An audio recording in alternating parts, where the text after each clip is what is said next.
Good evening, church. Good evening. For the last month and a half, we have been going through the Sermon on the Mount, and sure enough, as Sunday night when my family likes to come and hear me, we are on Matthew chapter 5, verse 27 through 32. Not familiar with that? That is lust, adultery, and marriage and divorce. So, hot topic. It is a hot topic issue nowadays, is it not?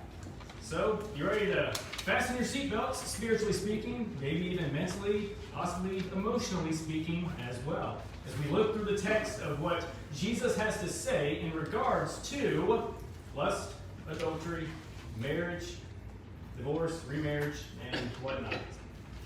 Matthew chapter 5, verse 21 through 48, when we look at it at the whole context, Jesus presented a series of contrasts between what the Jewish people had been told and how they ought to live.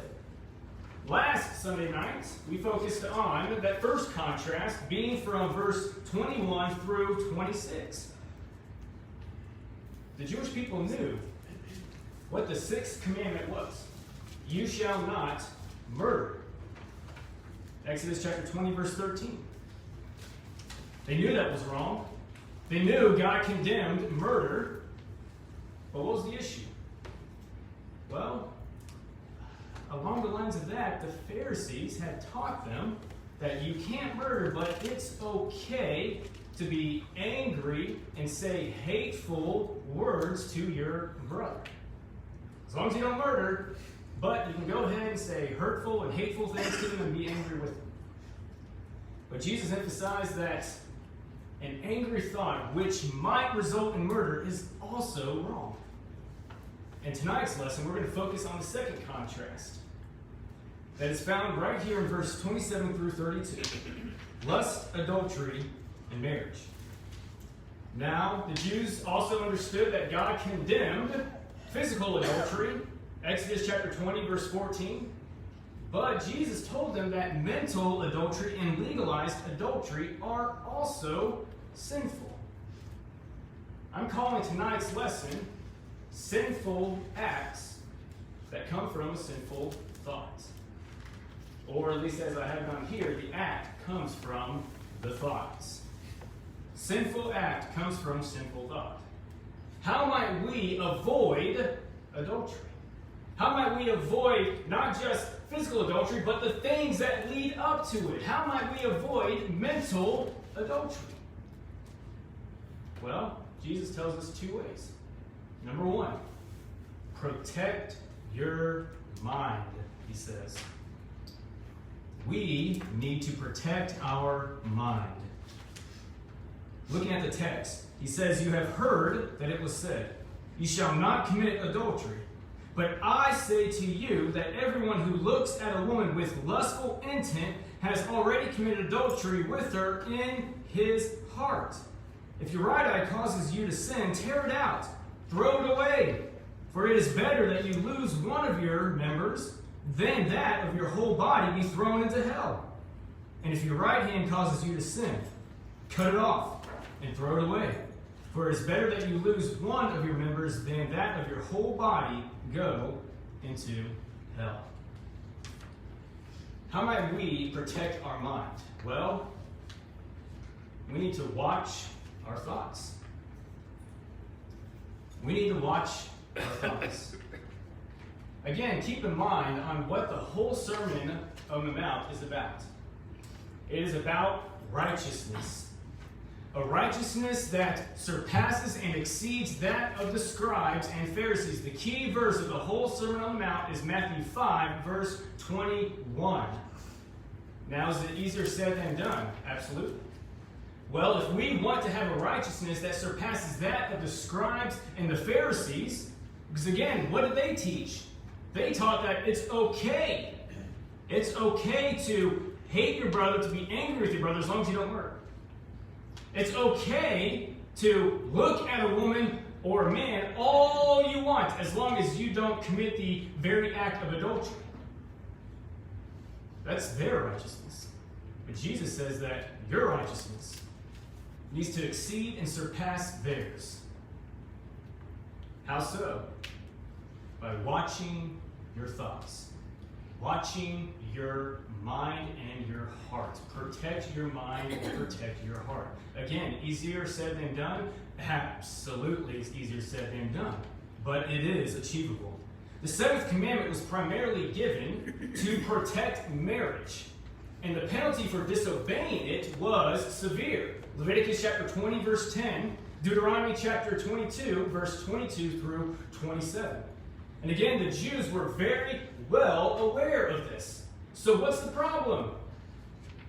The scribes and the Pharisees, they taught that, again, you can look at a woman all you want, as long as you don't commit the very act of adultery.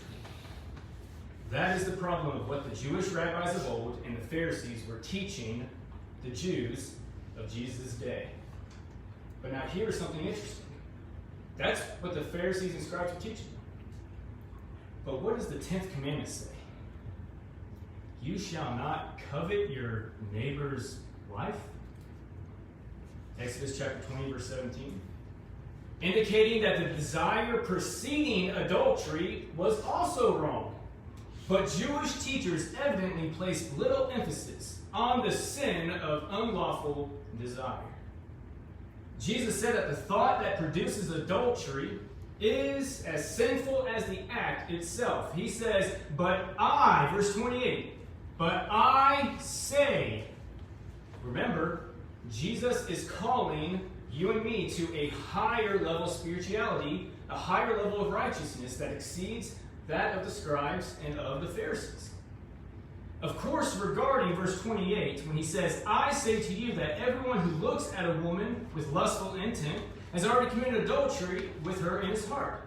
Of course, regarding verse 28, that which is true of a man is also true of a woman. It's vice versa. A woman who looks at a man with lustful intent has committed adultery in her heart with him. So it's vice versa. It goes both ways. But the underlying principle is that actions come from thoughts. If you'd like to go ahead and mark down in your handouts right next to that, Matthew chapter 15, verse 19. Matthew chapter 15, verse 19. There Jesus says, for out of the heart comes evil thoughts, murder, adultery, sexual immorality, theft, false witness, and slander. Out of the heart comes evil thoughts. To control your actions, you must first control your thoughts. First, Jesus was not talking about merely looking at someone of the opposite sex. He didn't say, everyone who looks at a woman with looking intent has already committed adultery. No. He's not talking about just looking at someone with the opposite sex. That's not what he's talking about.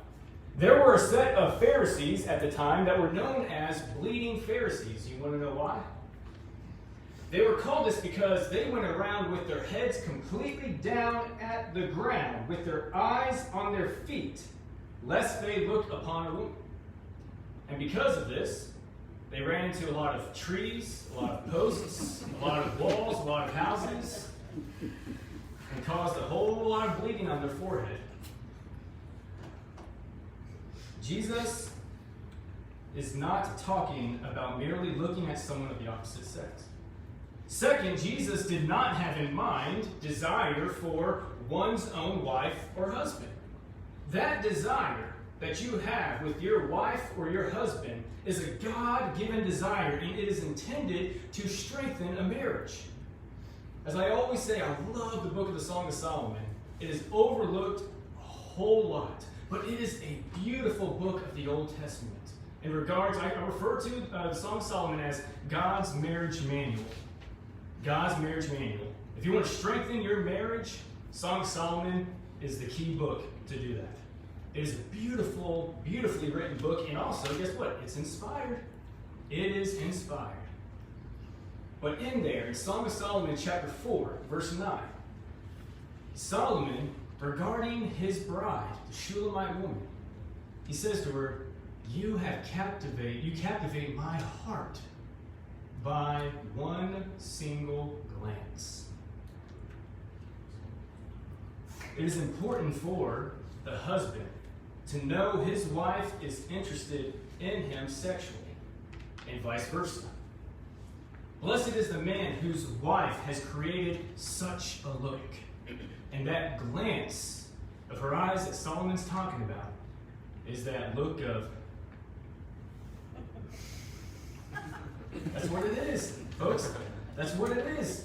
I know. We kind of giggle and laugh at that, but that is what it is. It's that look. That look that you know that your wife has a desire for you, that your husband has a desire for you. And blessed is the man whose wife has created such a look. And blessed is the woman whose husband has created such a look. It communicates without words a message of love and of romance. There's a beauty when a couple can share this private, secret love language. And so, yes, Jesus, he's not talking about looking with intent as a desire that you have towards your wife or husband. No, because that's a God-given desire, folks. Rather, Jesus was referring to an individual's looking with lustful intent at someone who is not that person's wife or husband. That is what he is referring to. If one looks to lust, that is why he or she is looking, then it is sin. In another phrase, if you are looking in order to lust, then yes, that is a sin.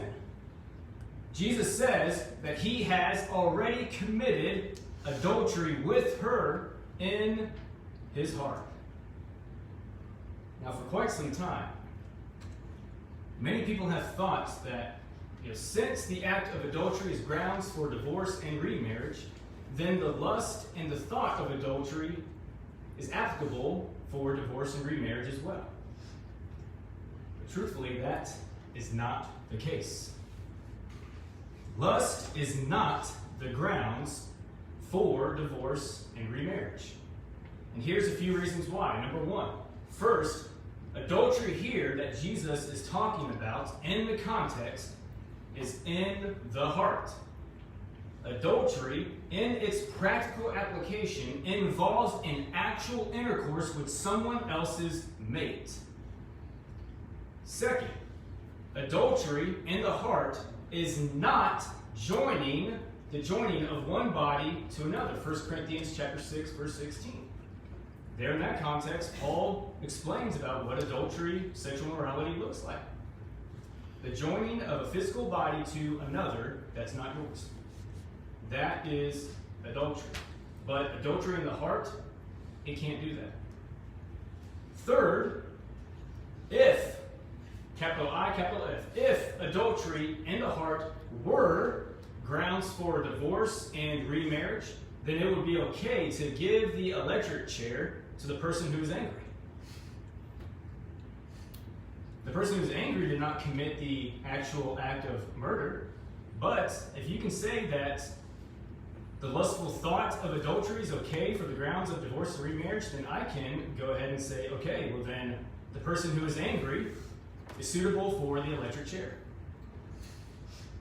But wait a minute, no, he didn't commit the murder. Well, it's okay then. See the point?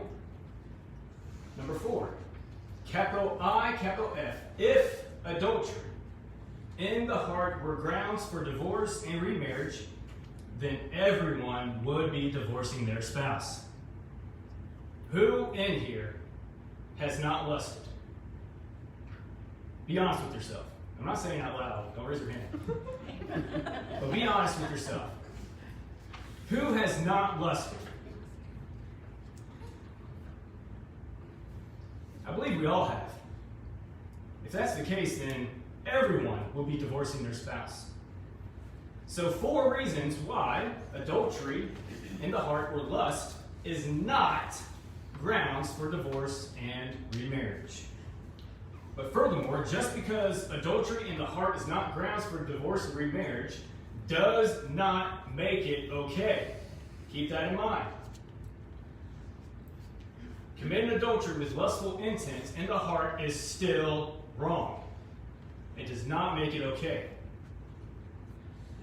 What leads to murder? Uncontrolled anger. What leads to adultery? Uncontrolled sexual desires. Some may protest, but that's too difficult. I mean, lustful thoughts just pop into my head wherever I go. I have no control over it. Let me share with you a wise adage that my good old grandfather, Bobby Joe Ford, shared with me. In the summer of 2010, just before I made my way to Harding College, he shared with me these words. Corey, you cannot keep birds from flying over your head, but you can keep them from building nests on your head. Sounds like Pablo, doesn't it? The point of the thought is this. We're surrounded by so much sexual immorality. And maybe not just sexual immorality, maybe just immorality in general. Ungodliness is all around us. It's flying over our head. We can't keep that from flying over our head because we live in a dark world. That's what darkness is going to do. But we can keep those things from building nests in our head. Those of us who live in the Western world are surrounded by immoral entertainment and seductive advertising. The media has little sympathy for Christian values, and the internet is filled with pornography. Effort is required to keep one's heart pure. It can be done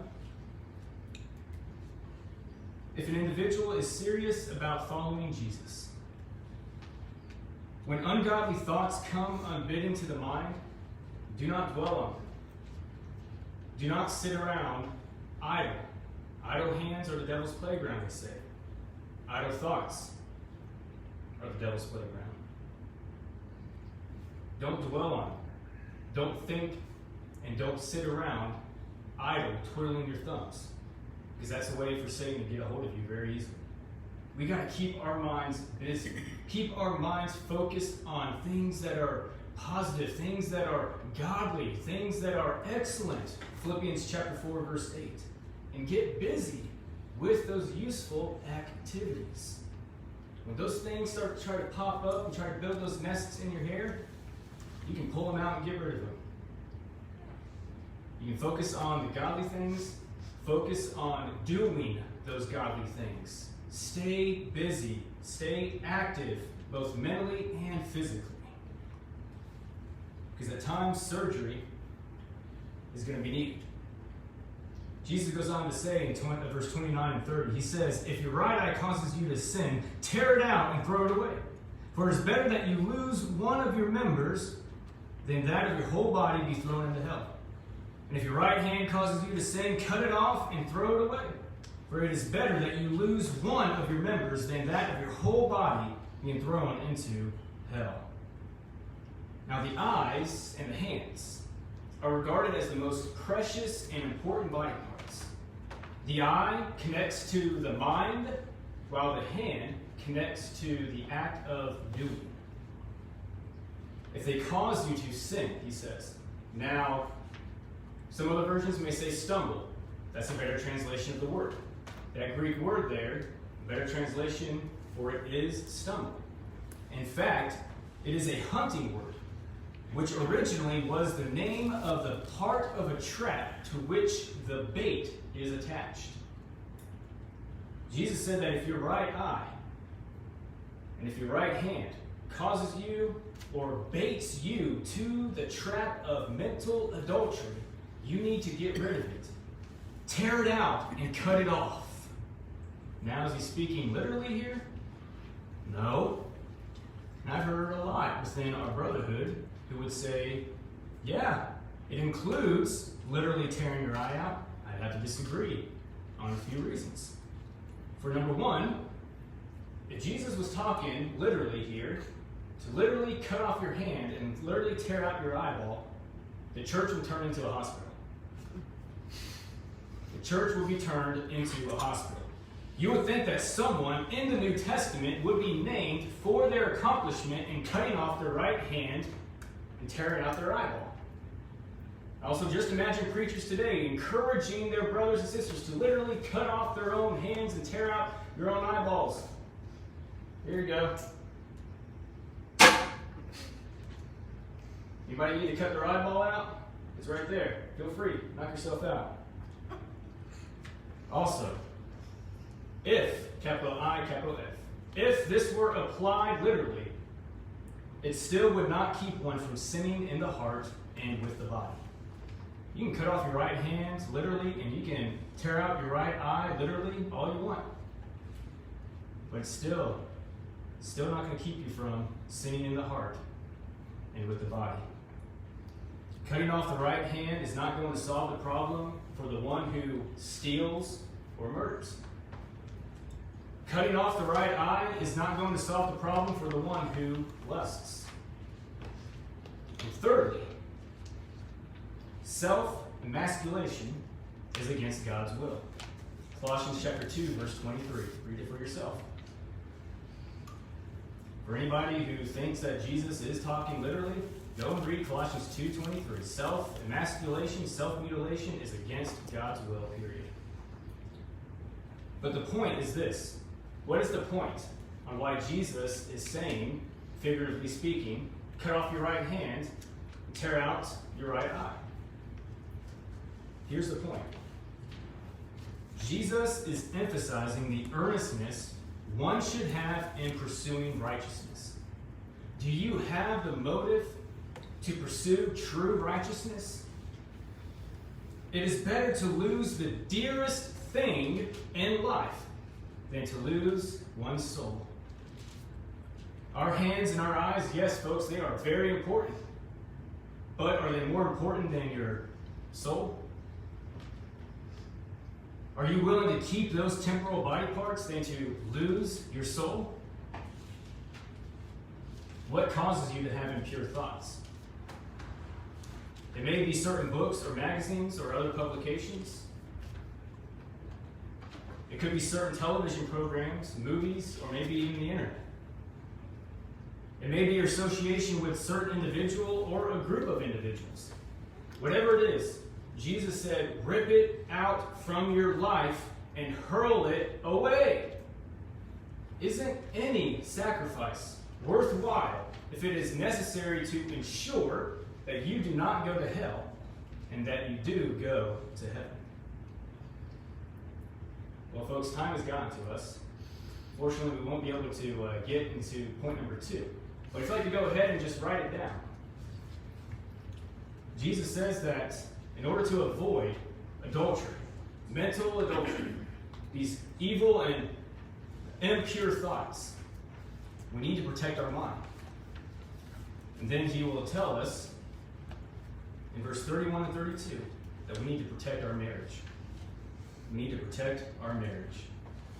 And folks, that is where we will come back, if the Lord wills. And we will pick up in verse 31 and 32.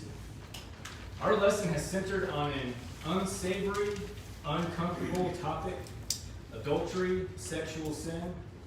Regarding this sin, the best way to handle it is to avoid it.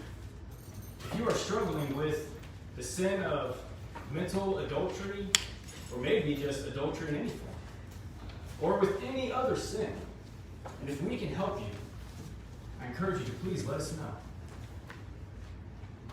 How bad are you fighting to have that true righteousness?